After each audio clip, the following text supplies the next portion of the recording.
Hi hello नमस्ते. मी पूजा. मी आणि बरंच काही या यूट्यूब चॅनलवर तुम्हा सगळ्यांचंच अगदी मनापासून स्वागत करते. आज आपण उपवासाचा अगदी झटपट होणारा असा एक पदार्थ पाहणार आहोत. खायला जेवढा रुचकर आहे, करायला तितकाच सोपा आहे. नेहमीच शाबूत तांदळाची खिचडी वडे खाऊन सगळ्यांनाच कंटाळा येतो. त्यावेळी काहीतरी छानसं खावंसं वाटतं, तर नक्कीच तुम्ही हा पदार्थ ट्राय करू शकता. तर चला जास्त वेळ न घालवता लगेचच आपण रेसिपीला सुरुवात करूया. तर इथे बघा, एक छोटी वाटी शेंगदाणे घेतलेले आहेत मी. हे आपल्याला भाजून घ्यायचेत. लक्षात घ्या, शेंगदाणे भाजताना गॅस एकदम बारीक करायचा आणि स्लो गॅसवरच आपल्याला शेंगदाणे कंटिन्यू हलवत फक्त डाग येईपर्यंतच भाजायचे आहेत. खूप जास्त वेळ शेंगदाणे भाजत बसू नका. आतमधून त्याचा कलर चेंज नाही करायचा आहे आपल्याला, फक्त वरतून थोडेसे डाग पडेपर्यंतच त्यांना भाजून घ्यायचे. तुम्ही व्हिडिओ इथपर्यंत पाहिलाच आहे आणि काहीतरी नवीन आणि इंटरेस्टिंग रेसिपी मी आज तुमच्यासोबत शेअर करते. तर नवीन असाल तर नक्कीच एक सबस्क्राईब करा. व्हिडिओला जर अजूनही लाईक केलं नसेल तर एक लाईकसुद्धा करा. आणि तुम्ही माझा व्हिडिओ कुठून पाहताय ते मला नक्की कमेंट करून कळवा. आपल्या चॅनलवरती नवरात्र स्पेशल भरपूर रेसिपी येणार आहेत, त्यामुळे नवीन असाल तर नक्कीच सबस्क्राईब करा. त्याबरोबर बेल आयकनसुद्धा प्रेस करा, म्हणजे मग माझे व्हिडिओ सगळ्यात आधी तुमच्यापर्यंत येतील. तर तुम्ही पाहू शकता, शेंगदाण्यांना हलकेसे डाग पडायला सुरुवात झाली आहे. आपले शेंगदाणे जवळपास भाजून झालेले आहेत. इतकेच डाग पाडायचे आहेत आपल्याला शेंगदाण्यांना, म्हणजे थोडक्यात खूप जास्त भाजायचे नाही आहेत. आता हे मी काढून घेते. थंड झाल्यानंतर ना आपल्याला ते मिक्सरमधनं वाटून घ्यायचे आहेत. आता बघा, शेंगदाण्याचा कूट मी करून घेतला आहे. त्यानंतरनं इथे शाबूत तांदूळ मी पाण्यामध्ये भिजत ठेवले होते 2 तास. खूप जास्त वेळ भिजवायची गरज नाही आहे. 2 तास शाबूत तांदूळ ठेवले भिजत तरीसुद्धा चालणार आहे, पण शाबूत तांदूळ स्वच्छ धुवा आणि त्यानंतर भिजत घाला, म्हणजे मग चिकटपणा कमी होतो शाबूत तांदळाचा. तर 1-2 पाण्याने शाबूत तांदूळ धुतल्यानंतरनं थोडं जास्तीचं पाणी घालून मी भिजत ठेवलेले. आता हे मिक्सरच्या भांड्यात घालून आपल्याला छान बारीक वाटून घ्यायचे. ते जेवढं शक्य होईल तेवढं बारीक वाटा. लक्षात घ्या, शाबूत तांदूळ वाटताना पाणी आवर्जून घाला, कारण की तसं मग जास्त बारीक होत नाही. थोडं थोडं करून पाणी घाला आणि हे वाटून घ्या. तर आता पाहू शकता तुम्ही, आपलं हे वाटून झालेलं आहे बऱ्यापैकी व्यवस्थित. तर आता मी हे काढून घेते. हे बॅटर एका बाउलमध्ये आपल्याला असं काढून घ्यायचं आहे. पाहू शकता तुम्ही, आत्ता बॅटर थोडं जास्त घट्ट आहे. नंतर आपण त्यामध्ये पाणी ॲड करणार आहोत. यामध्ये नक्की काय काय तुम्ही घालू शकता आणि कधी करू शकता ते सुद्धा मी तुम्हाला सांगते. आता एकादश आहे आज, तर नक्कीच तुम्ही एकादशीला करा किंवा आदल्यामधल्या कोणत्याही उपवासाला करा. गुरुवार, सोमवार, मंगळवार, अगदी कधीही तुम्ही हे करू शकता.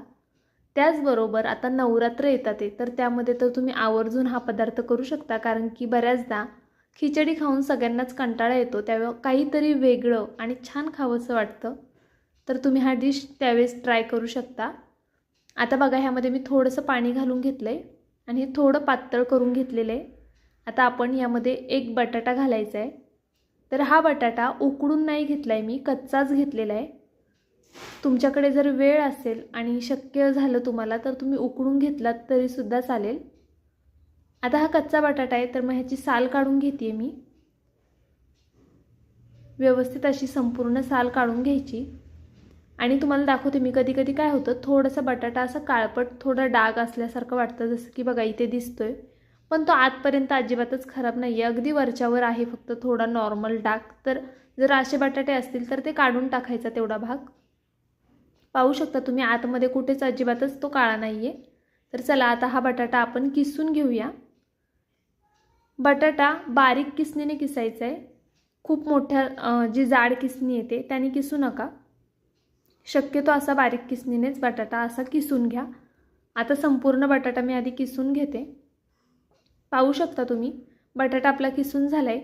एका बाउलमध्ये काढून घ्यायचा आहे. बटाटा लगेचच लाल पडतो, त्यामुळे मग हा स्वच्छ पाण्याने धुवून घ्यायचा आहे. ह्यामध्ये भरपूर प्रमाणामध्ये स्टार्च आहे, तर थोडं जास्त पाण्याने धुवायचा आणि त्यानंतरनं पाण्यातनं काढून घट्ट पिळून यामध्ये घालायचं आहे. जर तुमच्याकडे उकडलेला बटाटा असेल तर तुम्ही तो घेतलात तरीसुद्धा चालेल, पण बटाटा घेताना किसूनच घ्या. हाताने कुस्करून वगैरे घेऊ नका, शक्यतो किसून घ्या. तर आता संपूर्ण बटाटा मी असा यामध्ये घालून घेतला आहे. रेसिपी खूप सोपी आहे आणि अगदी कमी साहित्यात होणारी आहे. आता यामध्ये आपण दही ॲड करायचं आहे. दही पूर्णपणे ऑप्शनल आहे, जर असेल तर घाला, नाही घातलं तरीसुद्धा चालणार आहे. तसा काही फारसा फरक पडणार नाही, पण चवीमध्ये थोडा फरक पडतो. पण दही नसेल तर नका घालू, असेल तर नक्कीच घाला. त्यानंतर बारीक मिरच्या कट करून घातल्यात मी. आणि आता ही रेसिपी मी नवरात्र स्पेशल म्हणून दाखवते आहे, त्यामुळे मग मी जिरा पावडर घातली आहे आणि कोथिंबीर घातली आहे. नवरात्रामध्ये शक्यतो जिरं आणि कोथिंबीर चालते. जर तुमच्याकडे चालत असेल तर तुम्ही घाला, जर नसेल चालत, नाही घातलं तरी चालेल, फक्त मिरच्या कट करून घातल्यात तरीसुद्धा चालेल, तरीसुद्धा खूप जास्त छान होतो हा पदार्थ. आता हे सगळं व्यवस्थित असं मिक्स करून घ्यायचं आहे बघा. आपल्याला एकसारखं हलवत छान मिक्स करून घ्यायचं आहे. त्यानंतर चवीनुसार मीठ घालायचं आहे. मीठ थोडं बेतात घाला, कारण की जी क्वांटिटी आपल्याला दिसते ना त्यापेक्षा कमीच मीठ घालायचं, कारण की हा पदार्थ ज्यावेळेस आपण करतो पॅनमध्ये त्यावेळेस तुम्ही जे बॅटर घालता ना ते निम्म होऊन जातं नंतरनं, म्हणजे पातळ होतो थोडक्यात तो डोसा. जाड बॅटर घातलं तरी थोडा पातळ होतो, मग मीठ जास्त लागतं डोसा खाताना. त्यामुळे जेवढं बॅटर आहे त्यापेक्षा कमी मीठ घाला. मला तरी वाटतं खूप डिटेलमध्ये मी तुम्हाला प्रत्येक रेसिपी सांगत असते. काहींना वाटतं खूप मोठा व्हिडिओ होऊन जातो मग, पण डिटेलमध्ये सांगितल्यामुळे ना तुमचासुद्धा फायदा होतो, रेसिपी फसत नाही. तर ठीक आहे बघा. आता आपण पॅन ठेवून घेतला आहे, त्यामध्ये मी तूप घातलं इथे. तुम्ही तुपाऐवजी तेल घेतलं तरीसुद्धा चालेल. आता हे आपण छान पसरवून घेऊया आणि त्यानंतर यामध्ये बॅटर घालायचे. एकदा हलवून घ्या फक्त. ह्याला बघू शकता तुम्ही ना, सोडा वगैरे आपण काहीसुद्धा वापरलेलं नाही आहे, पण तरीसुद्धा खूपच छान आणि जाळीदार असा हा पदार्थ तयार होईल, तुम्हाला शेवटी समजेलच. आता बघा 2 चमचे इतपत मी बॅटर घालून घेतले आणि थोडं जाडसरच पसरवून घेतलेलं आहे. असं एकसारखं सगळीकडनंच असं पसरवून घ्यायचं आहे आपल्याला. खूप पातळ पसरवू नका, थोडं जाडसरच ठेवा. आणि बॅटरसुद्धा बघा आपलं घट्ट आहे, खूप पातळ वगैरे नाही करायचं आहे आपल्याला हे पीठ. त्यानंतर 1 मिनिटभर फक्त झाकण ठेवायचे. जास्त वेळ झाकण ठेवू नका, फक्त 1 मिनिटभर झाकण ठेवा आणि मग काढा. झाकण काढल्यानंतर वरची बाजू बऱ्यापैकी सुकेपर्यंत त्याला हात लावायचा नाही आणि आपल्याला लगेचच समजतं खालून कुरकुरीत झालं असेल की नाही. कमीत कमी 3 मिनटं, जास्तीत जास्त 4 मिनटं एक साईड भाजायला लागते. असंच दोन्ही साईडने आपल्याला छान कुरकुरीत होईपर्यंत हे भाजून घ्यायचे. तुम्ही पाहू शकता मस्त असं मी हे भाजून घेतलेलं आहे दोन्ही साईडनी. हे डोसे खूप जास्त कुरकुरीत आणि मस्त होतात. एकदा तरी नक्कीच करून बघा तुम्ही, तुम्हाला आवडेल ह्याची मला 100% गॅरंटी आहे. आणि पाहू शकता तुम्ही किती पातळ आणि मस्त झालेले आहेत. रंगसुद्धा खूप सुंदर आला आहे. एकदा तरी नक्कीच ट्राय करा. केल्यानंतर मला कमेंट करून कळवायला विसरू नका.